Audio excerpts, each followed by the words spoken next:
2015 general elections may have come and gone, but many Nigerians are still reflecting on its outcome, a lesson for both the political actors and the electorate. And with much anticipation for the May 29 handing over of power, majority of Nigerians are expectant. There are also those who ask the question of whether or not the incoming administration of General Muhammadu Buhari and other elected officers will be able to reawaken the hope of a more united and prosperous nation, the country Nigeria. These and more will form the basis for our discussion on this edition of Democracy Watch. And to do justice to that, I have in the studio someone who, despite all odds, was able to write his own name in the history of Lagos State. You will meet him after this time out.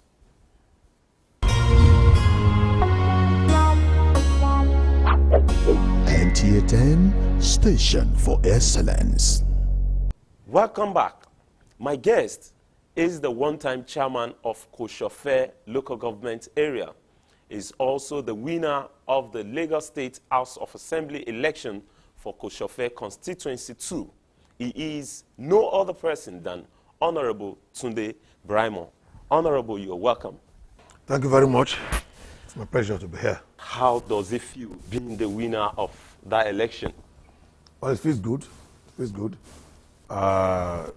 Success in an election is not an event. It's a process.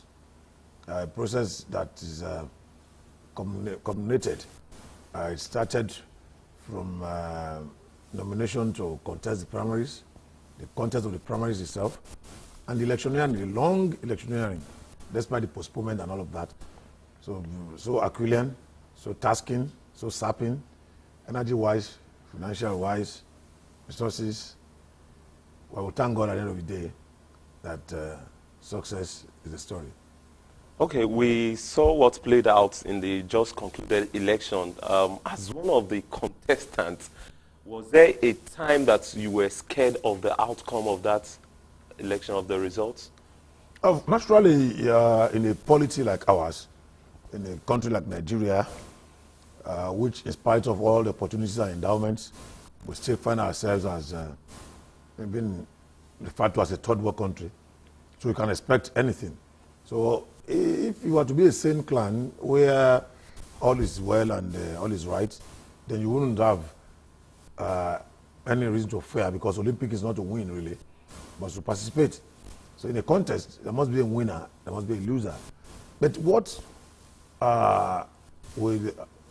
one can apprehend fear from is the fear of the unjust. What if there is manipulation? What if there is rigging? What if there is fair assessment of the polls? And that was a threat. It was a major threat. And we thank God, by and large, the elections were fairly okay, by and large. I mean, to a large extent, the conduct of the election by Muhammadu L.G.A, the INEC S-man, and his lieutenants was by and large. When I say by and large, it means, I mean, by a wide margin, okay. Not as if it's entirely okay, but very, very much okay. So we thank God for it.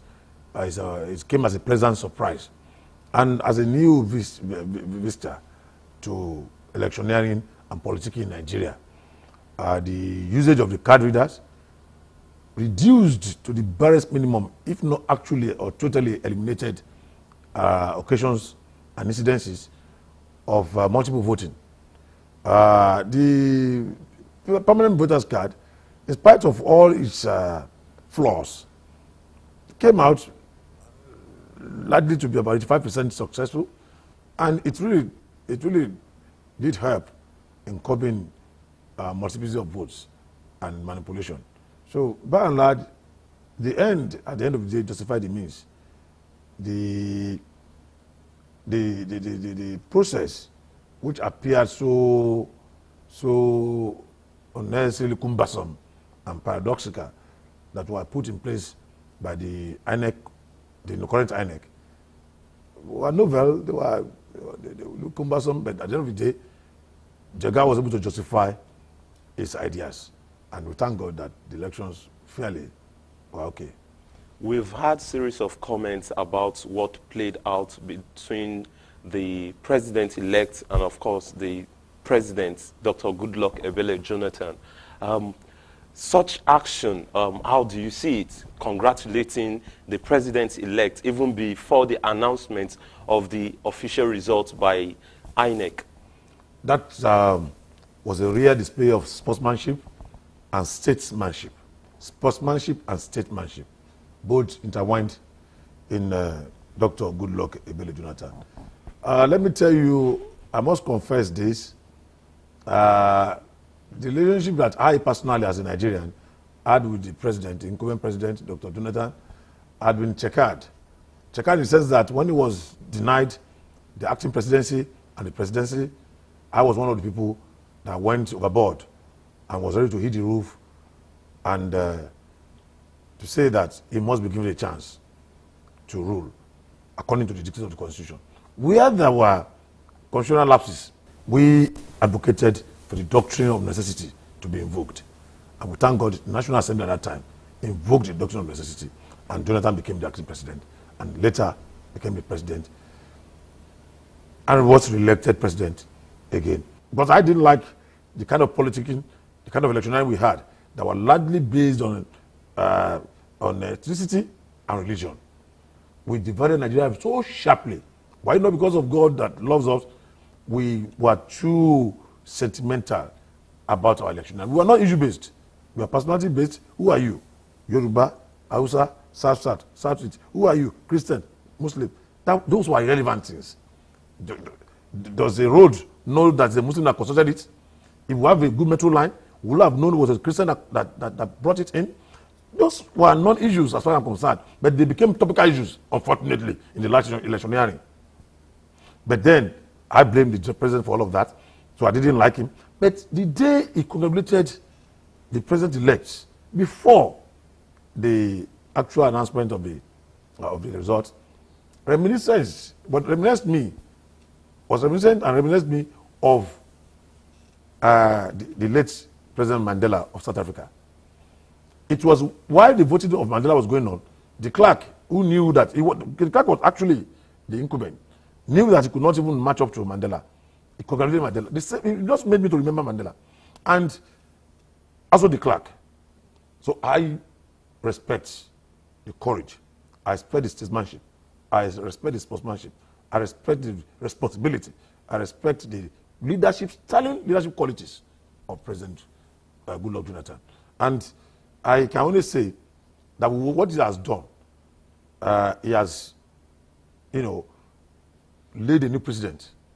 He has laid a new precedent, and he too now is basking in the euphoria. He's happy with himself because he's saying that Nigeria owes him gratitude for what he did. Nigeria does this, Nigeria does that.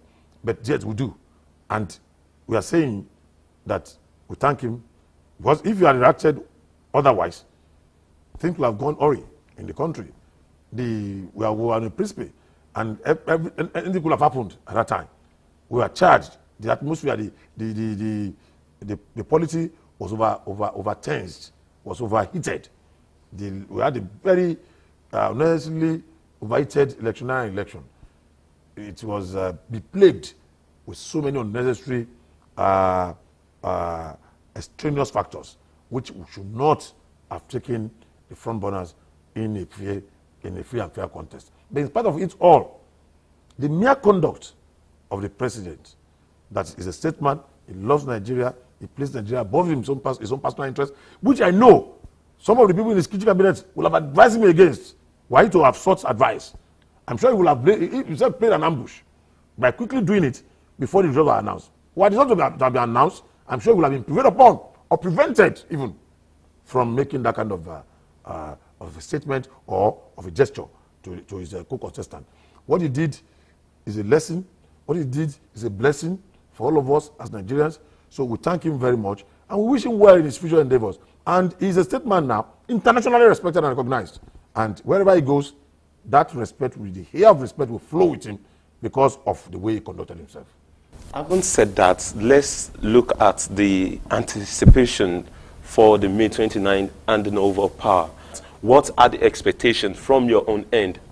The expectations will be radically departing from what exists now. We cannot continue like this. What projects are we going to build upon? There's nothing. We cannot build something on nothing. There's nothing on ground. My dear brother, what we want is total change. Change in all ramifications. In our psyche, in our orientation, in our outlook, in our thoughts, in our norms, in our value system, in our infrastructure.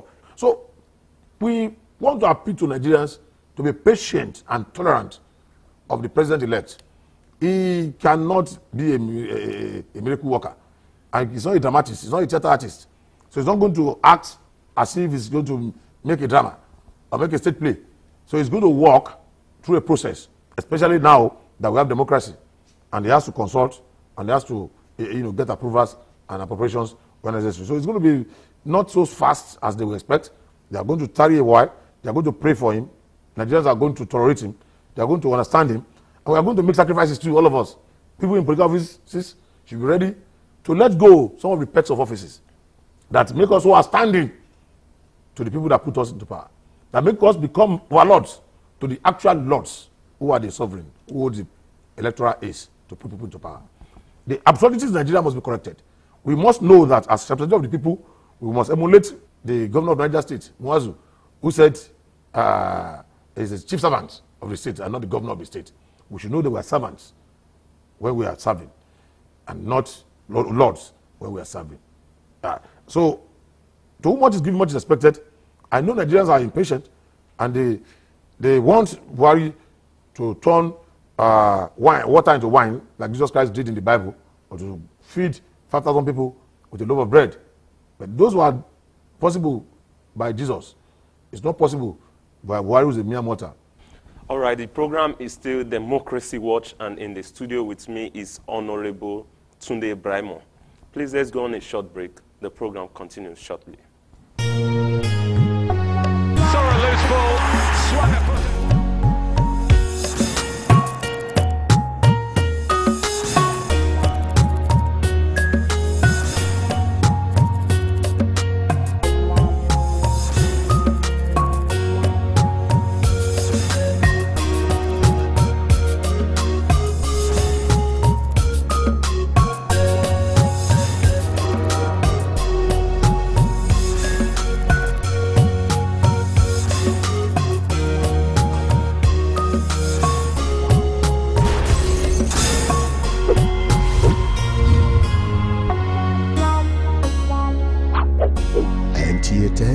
Station for excellence. Welcome back. The program is still Democracy Watch, and we're discussing some of the issues that played out at the just concluded 2015 general elections. And in the studio with me is Honorable Tunde Braimoh, a one-time chairman of Kosofe local government area and elected honorable for the Lagos State House of Assembly to represent Kosofe constituency too. You are saying Nigerians should be patient, that some of these things will not come in a hurry. Please don't misunderstand me. I know the promises that we made will be delivered faithfully, dutifully, and of course qualitatively. We will deliver on our promises, no doubt about that. We are aware that the clock will start ticking on the 29th of May. 2019 is just around the corner. That's what some people forgot, and they are paying for it now. We will not make that kind of mistake. We know that when we start on the 29th of May, it's minus 1 day. 30th of May, 2 days. I mean, it goes on like that. And before you knew it, 100 days, before you knew it, 1 year, and all that. So, and all these things, we are going to deliver. I'm just saying that we have to make sacrifices as Nigerians. We have to change the way we think. We have to change our value system. What do we value? We value people coming with money, no matter how they got it. We have to kind of change the value system. The government is going to address the basic needs of Nigerians. Healthcare services will be available and affordable. Education, basic education, affordable and available. Shelter for the people. Feeding for the people. Employment for the people. People are not employed to have social support. Who are graduates to have social support. We promise all these things, and we are going to deliver on these promises. But the thing is, what is our value? Do we value those things ourselves?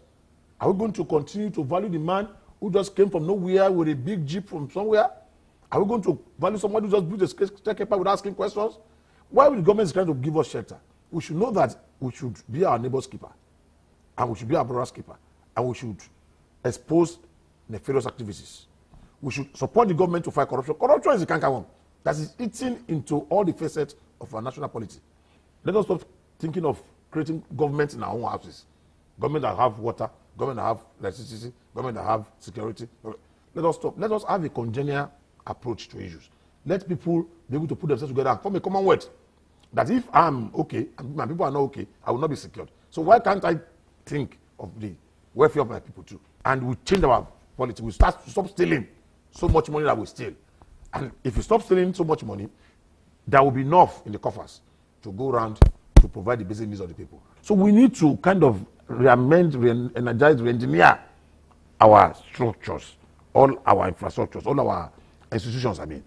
Because Mrs. Clinton came to Nigeria, observed that we had very strong leaders, willful and dutiful, but very weak institutions. So the institutions are prone to manipulations by those leaders. And what do you think is responsible for that? What is responsible for that is our psyche, it's our orientation, it's our beliefs, it's our cultural system, it's our value system.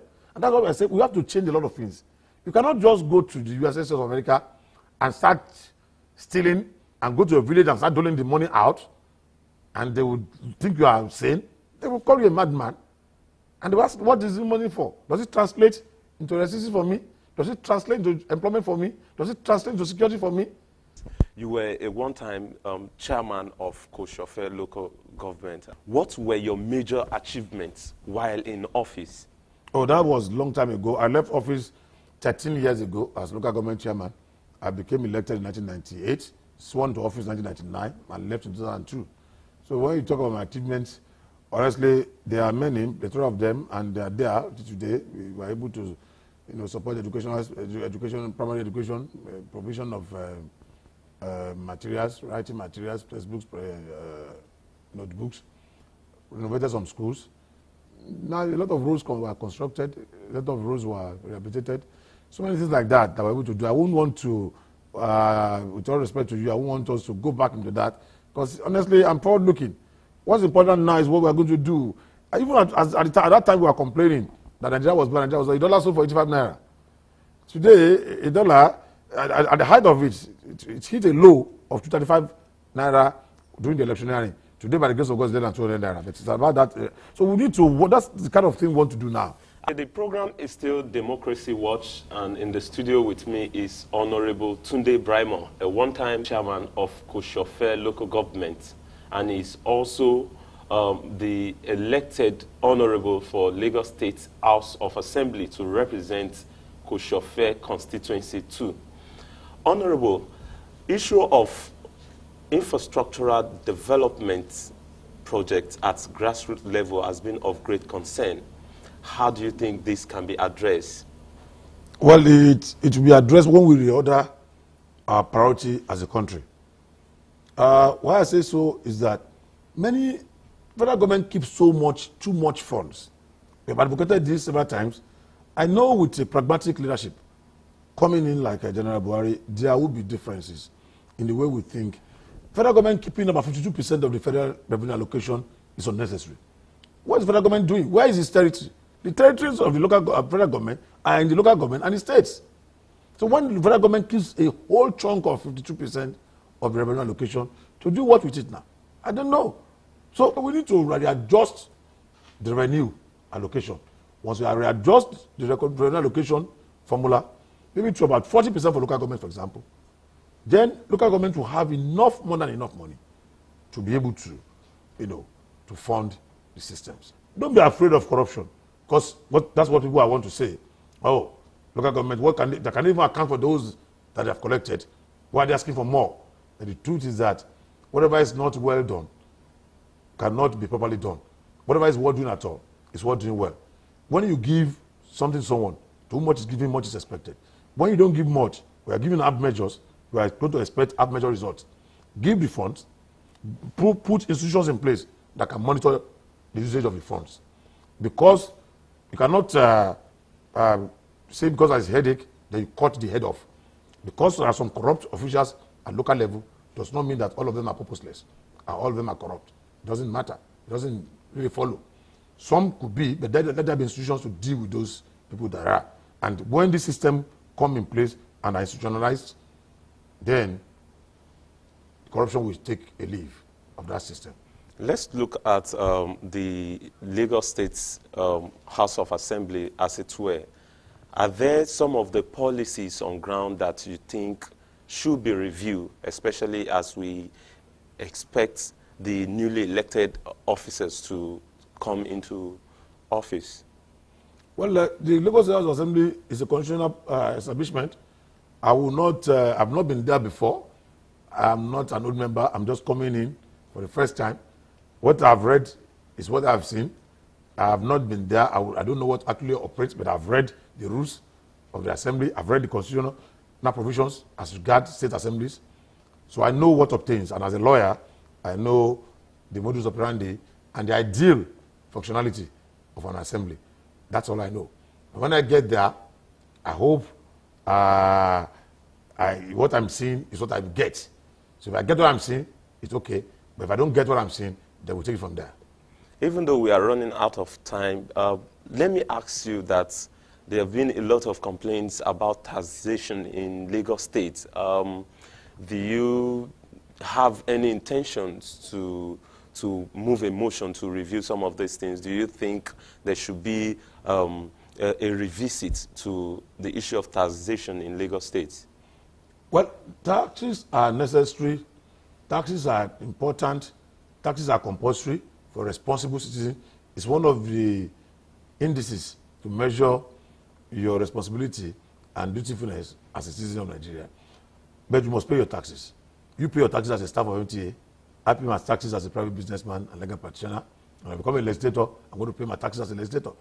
All of us must pay our taxes. But the thing is that there are incidences of double or multiple taxation from some government agencies overlapping each other, especially local and state government. And there are some, I want to suspect there are some fifth columnists, some illegal tax collectors also operate in Lagos. Lagos is a cosmopolitan city, very large, very big, prone to so much crime. So many things happen in Lagos. What we just need to do is to improve the advocacy faculties of the people. People should be able to channel their grievances to the official quarters. People should not be complacent and sit down in the corner of their cocoon and just swallow everything that comes their way, hook, line, and sinker, and now complain afterwards. We need to visit the tutelage, the mentorship, the tutorship of civics in our primary schools. My children now come home with textbooks on verbal aptitude, on qualitative reasoning. Good to teach a primary one school pupil verbal aptitude and qualitative reasoning. I'm not against it, but I think I want to teach him first how to be a good citizen. This is the way we started school.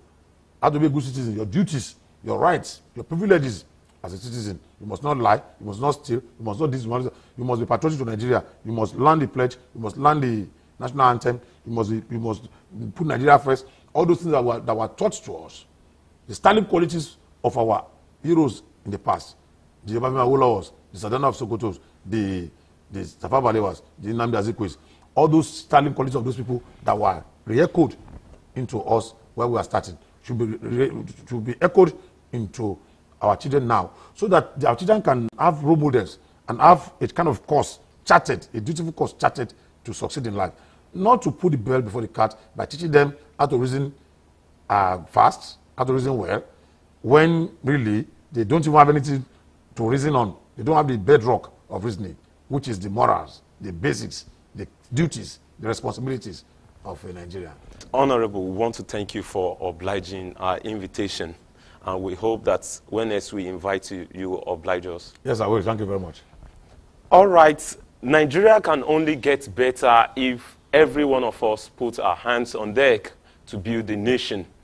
And that is where we will draw the curtain on this edition of Democracy Watch. Until I come your way next time with another guest, my name is Doing Dia.